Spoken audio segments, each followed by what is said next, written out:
It's the Brandon Cruz Daily Fantasy Podcast, where I go and look at low plays and strategies specifically designed for GPPs that should show for people who are already informed on daily fantasy sports and how these contests operate. If you have any questions related to NASCAR that isn't a stupid question, feel free to shoot on my way at BrandonCruzDFS. Most importantly, take everything you hear with a grain of salt and use your judgment when making entries. Additionally, if you have a gambling addiction, that is not my problem. Check your sensitive feelings at the door. We're going over the Truck Series and Xfinity Series at Texas.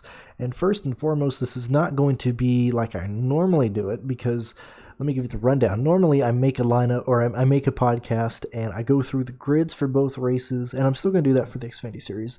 But I normally go through the grid for the Truck Series, tell you who I like, who I don't like, who's a sponsorship, blah, blah, blah. I'm not going to do that this episode. I'm going to focus mainly on GPPs and what to do with the Fogelman chalk and lineup construction, things of that nature. So if you don't like that, I would highly advise you go check out Pierce's podcast that he did, the Fantasy NASCAR podcast, find on Podbean, YouTube, however you want to find it.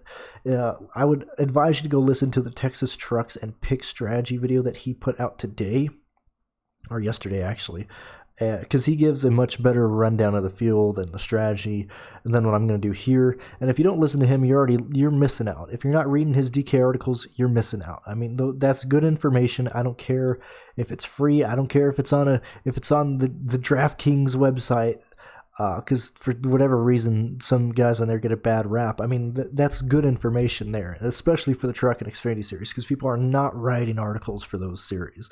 And I'm not just saying that because I use the Fantasy NASCAR spreadsheet, and you should be as well. I'm saying that as I'm trying to help you out here, because I'm going to leave a lot of stuff unanswered in this podcast, especially for beginners or if you aren't familiar with the Truck Series. So I'm just giving you a heads up there. Go to racefortheprize.com to get the Fantasy NASCAR spreadsheet that I use and that you need to be using as well. It has all the information needed in one location: track history, driver rating, optimal, past optimal lineups, a ton of race information, whether it's lap speed, DraftKings point history, lineup optimizer, his projections. I mean, it has everything in one location. I think it's $22 for the rest of July, so go and hop over there. But we're going to tackle let me bring this up, because this is going to sum up what I'm looking at. So I'm going to take this little segment from his podcast that he put out today so you understand where I'm coming from. So check this out. Remember, a bunch of wrecks. Kyle Busch is always optimal. You want to go safe, crazy punt with Joe Cobb, or you want to go crazy, crazy punt with Roper or Robaugh? Those are some of the decisions you have to go into. Or you say, neither, I'm going to take Fogelman. Okay, you and about 75% of the field are going that way.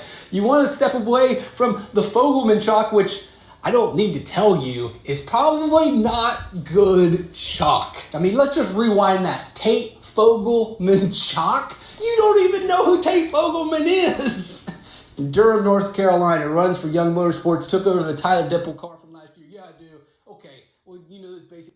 All right, well, I'm going to focus in on this, because he even asked a question. He was curious about how I'd look at it, so I figured, you know what, I'm going to do this podcast differently and do it after I get I'm going to do this after I get everything done. So let's focus in on the Fogelman chalk and see how you can create your lineups. So let's look at it. Is there going to be Fogelman chalk? Yes, I agree. It's going to be bad, because the base lineups that I was able to make pretty much with every driver being used, because I always start off with the whole field and a player pool, just see what lineups it gives out, and I mess around with some stuff here and there. But Fogelman was everywhere. He was in every lineup, and it's difficult to really look at a situation. Let's take out the situation that he wrecks. It's very difficult to find a situation to where he is not used. I need to move this microphone. I'm blowing you guys' eardrums out. It's very difficult to find a situation to where he does not score very well. He should, unless he has a mechanical issue, unless he fails, he should at least gain. Let's see. He should gain. What did I have written down? I think at the very minimum he gains 8 positions. Very minimum. It's pretty much he either gains positions or he wrecks. It's very unlikely that he performs so poorly and completes the race that other people outscore him. So I'm putting that out there. The Fogelman chalk sucks, but it's chalk for a reason. So how do we get off of this? Well, we can either go down at salary, he's $6,100, or we can go lower in starting grid, so farther back in the starting position to where he's starting 31st. We can look at the people starting 32nd through 36th, or the people who were cheaper. So if you look at his price, and Pierce, I don't remember, because I listened to your podcast earlier, I don't remember if you said what your projection for Fogelman is. So for this podcast, I'm not going to say that, because that's your sheet. I'm not going to give out your projections. That's wrong. I only do it when I know that you say it in the podcast, so I don't believe you said it. So I'm going to give out my projections for Fogelman. So I think Fogelman finishes 22nd. That's my baseline projection. I mean, he should easily. I think he passes 8 cars easily. I think if this race is a crash fest, which it should be, he should gain a couple more positions. I have him written down for 22nd. And so that's my baseline projection. Obviously, I move that down for when I expect him to either wreck, or if he wrecks, I just move him in the player pool. Or I lower his projection if I think he's just going to perform poorly. So I say, okay, I guess he'll finish 28th or 27th or somewhere around there. Fogelman finished 21st at Kansas. You got to remember that ended with rain, and he had a race rating of 20th. So, I mean, that's where my projection is coming from. He was running middle of the pack at at Kentucky last week. It's. Let me look here. Headset off now. It's hard to find situations where Fogelman doesn't finish at least top 25. So where can we find a driver to pivot? What can we look at? Like I said, whenever I make a pivot, whenever I'm trying to look for a pivot, whether it's Fogelman, whether it's in the Cup Series or anything, if I'm looking for a pivot, this is what I put into my reasoning to find a pivot. So it's I either need a guy who is cheaper that I can fit better plays in a lineup, or a guy who just outscores Fogelman in general. So I'm going to look at the guys who are cheaper, and the reason I'm doing that is because Fogelman is $6,100. That's not anywhere close to minimum price. There's enough leverage there. We got 11 drivers that are cheaper than him. Maybe if you're working with a certain lineup construction, if you're wanting to stack Kyle Busch and Austin Hill, or really pound that $9,000 area in the salary with drivers, you're going to have to go lower. And that's one of the ways I'd look to pivot off of Fogelman. So let's look at the guys who are cheaper than him. We have Self, Boyd, Benning, Cobb, Roper, Robal, Veens, Hill. I can't even pronounce. Forgive me. The guy starting 25th. I'm not going to play him, so I can't. I'm not even going to butcher his name. If you guys listen to my old NFL videos, I'd butcher names that are from America. I can't. There's no way I'm going to hit this name right. Angela Ruck or Decker. So you got those guys that are cheaper. So let's break down how I believe everybody below him in price are going to do. Austin Wayne Self is going to be chalky as well. He's $5,900, starting 26, should finish higher than that. There's going to be people using him and probably Fogelman together. I imagine that's going to be a chalky pair, or I imagine the pivot off of Fogelman will probably be Austin Wayne Self. Excuse me. Norm Benning is a straight punt. Jennifer Joe Cobb is a punt. Corey Roper would probably be the next quote-unquote chalkiest guy, because people will be like, oh, it's Corey Roper. He's starting he's $5,500, starting 30th. Oh, he should finish at least 26. I'm trying to pivot off of, if I'm going to pivot off of Fogelman, I don't want to use Self or Cobb, or not Self or Cobb. I don't want to use Self or Roper, because I assume that's who everybody else is going to go to when you pivot. When you pivot off of somebody, you want lower ownership, not just because you expect them to either outscore or do better than the driver you're pivoting off of. You want to just have lower ownership in general. So a Roper Self pivot, I mean, it makes sense because they can do well, but with me, whenever I play GPPs and whenever I pivot, I just want a low-owned guy. I want a lowest percentage I can get that has the most upside. So because of that, I categorize Ropey as a chalky guy that's going to be a pivot off of Fogelman. Like I said, I just assume if you pivot off Fogelman, you'll either go Roper or Self. So this leaves us with Veens, Hill, Ruck, and Decker. So, and Rubble. Rubble has not shown speed at all. $5,400, starting 32nd. Let's look at his races this year. I mean, his last two finishes are 39th. He finished 28th at Homestead, 34th at Atlanta. Not good at all. Charlotte and Las Vegas, he finished 18th, but he's just not consistent. And he wasn't even, he got flukes at Las Vegas and Charlotte. He finished 4 positions better than he was running on average at Las Vegas, and 6 positions higher than where he was finishing at Charlotte, and then it's just gone downhill from there. I don't believe in Cody Rowell. I don't believe in him. Tim Veens.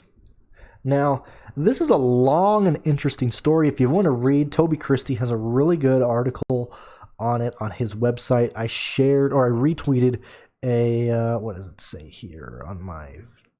I retweeted a thing that he said that Toby Christie brought up on the 11th that I thought I retweeted, but I guess I didn't. And it talks about the whole Mike Farno fallout for Tim Veens, the Ray Ciccarelli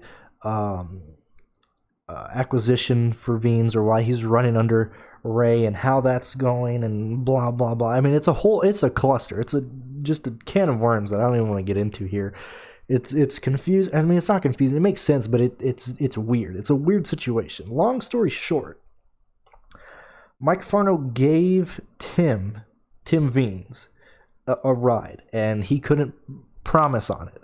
And Tim wants to go race full time this year. He's been wanting to race. He's a guy who got into racing at an older age, and he just loves to race. He wants to get into that. So Mike ended up giving Ray Ciccarelli his short track car and his super speedway Talladega truck in exchange for Veens to race at Ray's organization.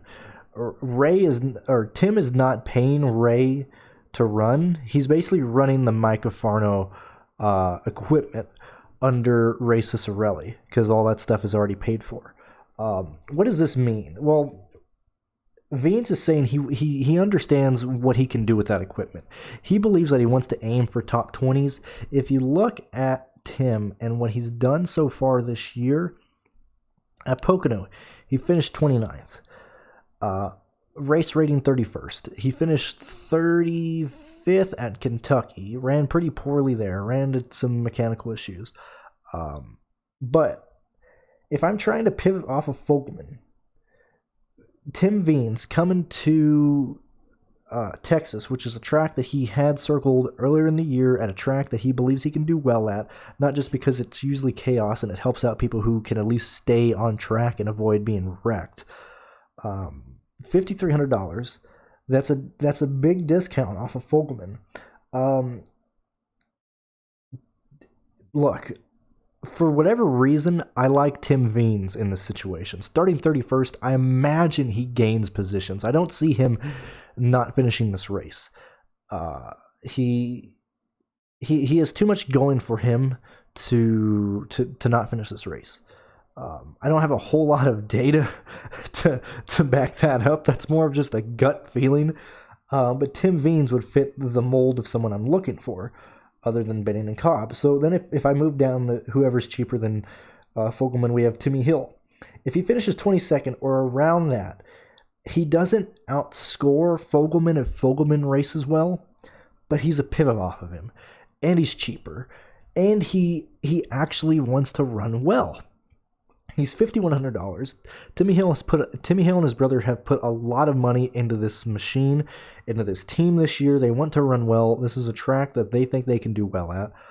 They just know they got to avoid the carnage because it's going to be ugly. There's going to be wrecks tomorrow. If there's anybody who knows how to avoid that stuff, it's Timmy Hill. How often is Timmy Hill involved in a wreck? I know he was involved in a wreck in the Xfinity Series race couple weeks back, but Timmy Hill does a great job at taking care of equipment, not wrecking the car. I think Timmy Hill has a top 18 car in this race. I think he does better than he did at Atlanta, which was 23rd, better at Charlotte, which was 22nd, and better than Las Vegas, which was 28th. I think he's a top 20 car. and Rook. She needs stuff to go her way, but she's $1,300 cheaper than Fogelman. Angela Ruck starts Rut. I can't even pronounce her name. She starts 23rd. Why do I go to her? Why am I talking about her? Well, she's $4,800. That's a huge discount. You can easily move that money around and get some more guys that are actually good racers. What does Angela Ruck need to do here? If you look at her races, at Kentucky, she finished 25th. At Homestead, she finished 24th. At Atlanta, she finished 29th. At Charlotte, she finished 23rd. At Las Vegas, where she wrecked going out to Q, she finished 24th. This is a top 25 car for $4,800. I think that can work. If there's wrecks, that only solidifies her finishing in the top 25. Unless she's part of it, but we really can't. We don't know who's going to wreck and who's not going to wreck, okay? But I've gone through the people who are cheaper than Fogelman. And as I said, Fogelman is just popping up on everything I had before I really started messing with this. So if I look at if I look at some of the lineups that I made without Fogelman, I completely removed him from the player pool. Who typically jumps in to replace him? And I need to refresh this because it is not showing. There we go. Timmy Hill is a name that pops up into my lineups. Corey Roper is a man who pops into my lineups, which I'm trying to avoid using Roper. Let me see here. Who else pops up around here? I have Tim Veens popping up in a few lineups. I have Norm Benning popping up in a few lineups. Joe Cobb popping up in a few lineups. And Ruck popping in a few lineups that I've just stacked the top out of. What does this mean? What am I looking at here? There's a chance. You're telling me there's a chance. There's a chance you can make a good lineup that doesn't use Fogelman. But I think the only way around that is to just go bottom of the barrel salary and focus in on Veens, Hill, and Ruck. With Cobb and Benning being your backup pivots, just expecting an all-out wreckfest. That's really what I'm seeing, because Benning starts last. He can't lose you anything. He's too smart to not gain positions. Heck, he finished 30th at Pocono, which was a wreckfest. All he did was just turn laps. Joe Cobb, same story. You just got to hope she doesn't get torn up in that car, which I believe she got wrecked at Kentucky last week, so I got to check and see if she has a car, if it's sponsored, what that situation there is. But to answer the big Fogelman question, that's how I think you got to go. I think you have to pivot either all the way down on salary or just use that salary to go with a true punt. Let's see. So Fogelman, $6,100. I think moving down to Spencer Boyd, Austin Wayne, Self, that's just not enough. I'd much rather play Fogelman over Self and Boyd. I'd much rather play Fogelman over Roper. And if that's the case, then I might as well just go all in on either Veens, Hill, or Ruck. That's how I look at it. I think you can make a lot of good lineups with just using those guys. It's a shame Natalie Decker is starting 12th, because I think this is a race where I wouldn't have mind going to her. She's going to lose too many positions. But Fogelman chalk, I think if you're going to pivot, might as well just say screw it and just go bottom of the barrel salary with a track that's expected to be a wreck fest. You might as well just do that. You got nothing to lose, really. I mean, would you rather have Fogelman at, let's say, 32% ownership and he wrecks, or Angela Ruck at 7% ownership and she wrecks, but she finishes 30th? I mean, you got to ask yourself that type of question. What would you prefer? Because sometimes even if you get a guy, even if you play a guy who wrecks, just having a low ownership and just having not a lot of people with that one specific score in your lineup can sometimes help you out. especially if chalk ends up crashing. Here's a better question for that. Would you rather have Tim Veens or Fogelman if they both wreck? I think you'd rather have Veens. He's cheaper, less ownership, you know?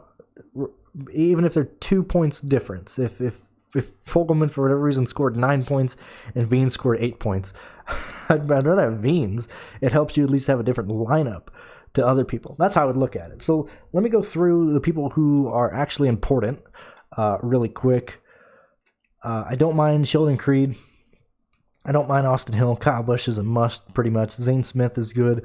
Christian Eckes I like. Brett Moffitt, I'm still on board the Brett Moffitt train.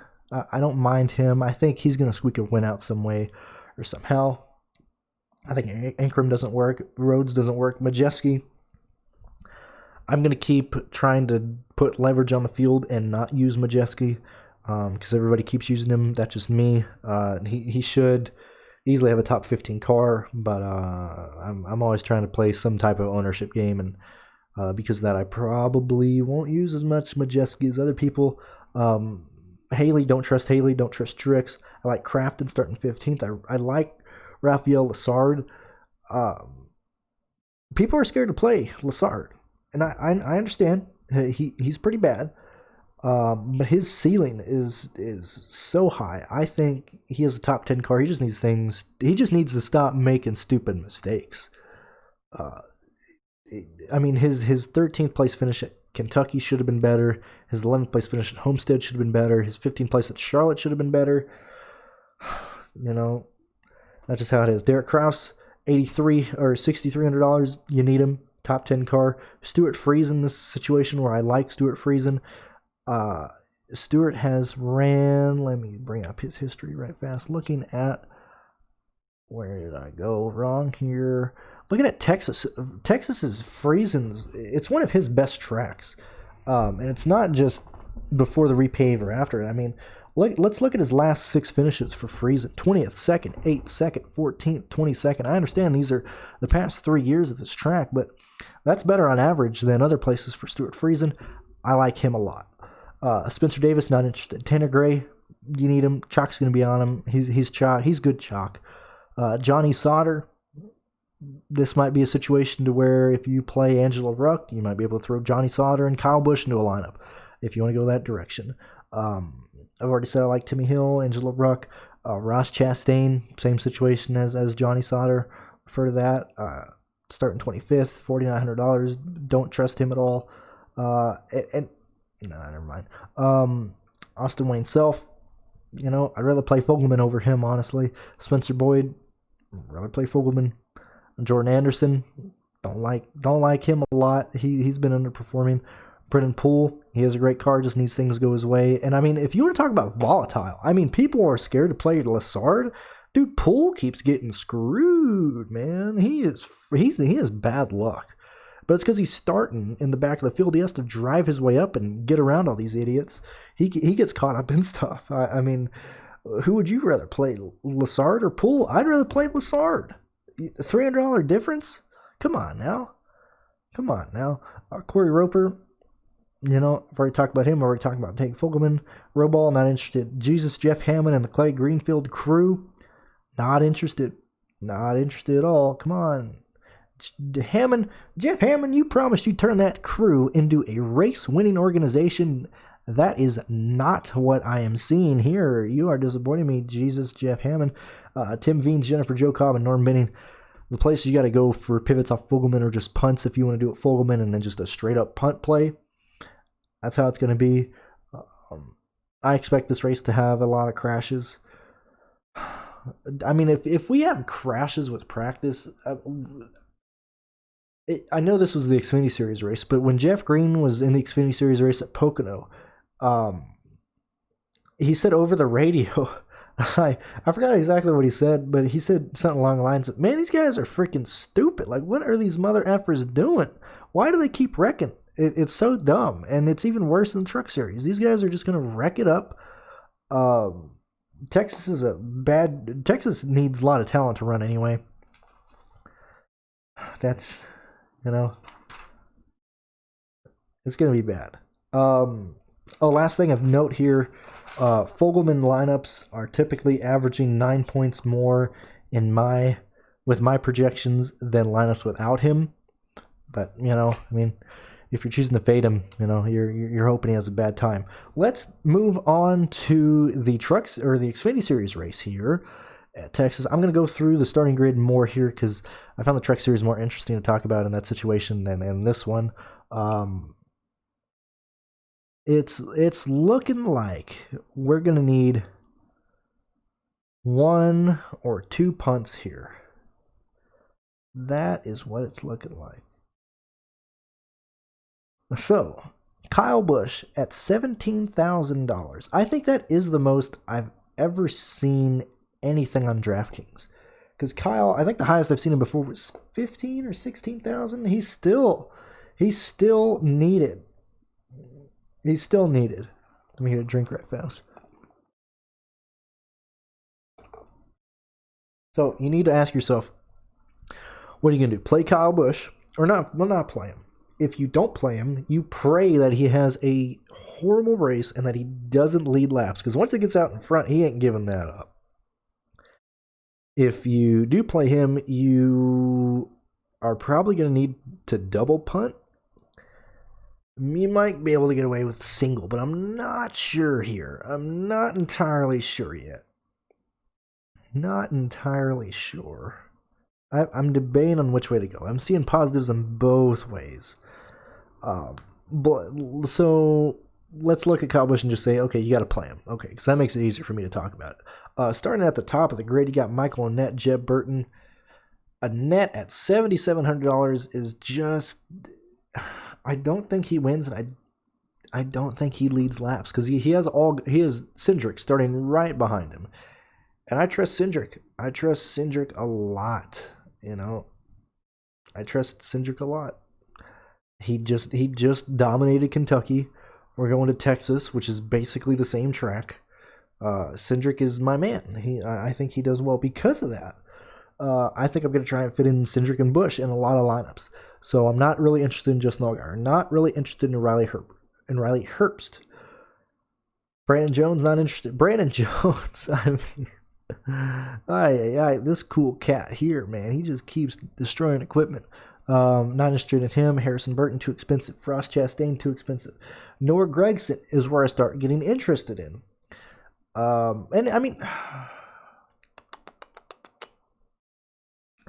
If I don't play Kyle Busch, I'll probably look to stacking Cindric with Gragson, Alfredo, and Briscoe.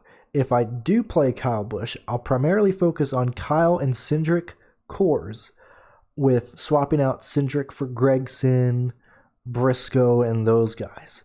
But I don't mind Chastain. I don't mind Gragson. I don't mind Anthony Alfredo. I don't mind Justin Haley and Chase Briscoe. These guys you need in your pool. I'd suggest making lineups with these guys. See what they come out with. Haley at $8,100. I think that's perfect. Anthony Alfredo at $8,300. I think that's perfect. Chastain at $10,000. I think that's perfect. Noah Gragson at $10,400. I think that's perfect. Briscoe $11,300. I think that's perfect pricing. I don't mind that at all. My man Matt Snyder starting 14th. I like him. Brett Moffitt starting 15th. I like him. Alex LeBay can't do it. BJ McLeod, one of the guys I think you have to pivot. Or not pivot, you have to punt. Ryan Sieg, we're finally knocking down the door on this guy's pricing. Let me just check DK right fast. Let me check his previous prices. I want to see how... I guess I could... just watch the price check. Oh my gosh, I'm so stupid. I haven't done that yet because I guarantee you he's talked about in that video. But I haven't seen that yet. But let's check and look at Sieg's price in here. Yeah, he has not been... He was $7,100 on May 25th, and that's the lowest he's been in nearly 2 months. This is the cheapest price we have seen Sieg in months. I don't know if people will notice that. I don't know if that's going to help or hurt him, but starting 18th at a track that he has done oddly well at in stacked fields in the past, I like Sieg here. I think they messed up. This is a bad week to price him this low. If we went to, say, like, Richmond or something at this cheap, I wouldn't really like him a whole lot. Despite the fact he finished 5th at one of the Richmond races last year. But I like Sieg here. I don't like Brandon Brown. I'd rather go Sieg. Jesse Little, I think you're going to need him for a punt. Jeffrey Earnhardt, same thing. That's punt territory. Clement's not going to work. David Starr making his return. This is my favorite punt. A David Starr, BJ McLeod lineup will probably be very common. Same thing with a David Starr, Stephen Parsons lineup. I think that's going to be very common. I'm not interested in Josh Williams, even though he's wrecked a ton. He's had bad luck. Man, poor guy. That team has destroyed 1, 2, 3, 4 cars in the last 5 races. Joe Graff Jr., not too interested. I don't think that $6,000 area is going to be something that I have a lot of interest in, just because I'm going to be punting and aiming high in the salary stuff. So Stephen Parsons, I like. Timmy Hill, probably too expensive. Kyle Busch, I already told you I like him. Chad Fitchett, probably too expensive. I don't know if I can fit him in there. Matt Mills, $6,100. Yikes. Bailey Curry, yikes. Cody, take it behind the wall, not interested. Kyle Weatherman, the man, the myth, the legend. What happened to him at Kentucky? Hold on a minute. Let me look right fast. Okay, I'm back. Yes, I totally forgot that Kyle Weatherman got up out of the groove and whacked the wall on turn 2.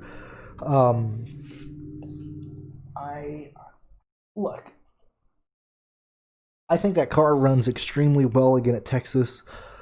I think we see Kyle run very similar to how he did in the first Kentucky race, $5,100. Kyle was probably my favorite play on this slate. I'll probably have a crap ton of lineups with him. I'm hoping that 36th place finish scares him off, because they had been running extremely well at Pocono, Indy, and Kentucky. Harmon has gained a ton of notoriety and a ton of sponsorship from the Back of the Blue that they're doing on their cars there. I don't see that really hindering that race team at all. Vinnie Miller, too expensive. Colby Howard, probably too expensive, but probably the last safe play I'd go here. Tommy Joe Martins, yet again, same song and dance. I need to see better stuff from you, Tommy. Just got to see better stuff. But those are the guys that I like there.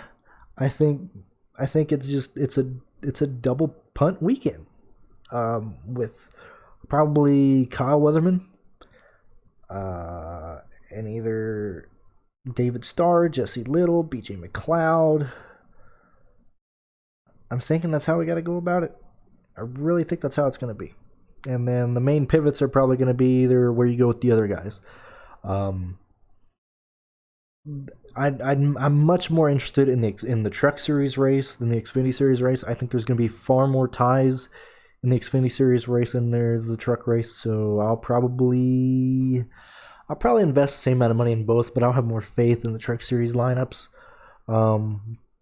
But that's about it, guys. Thank you for listening in on this here.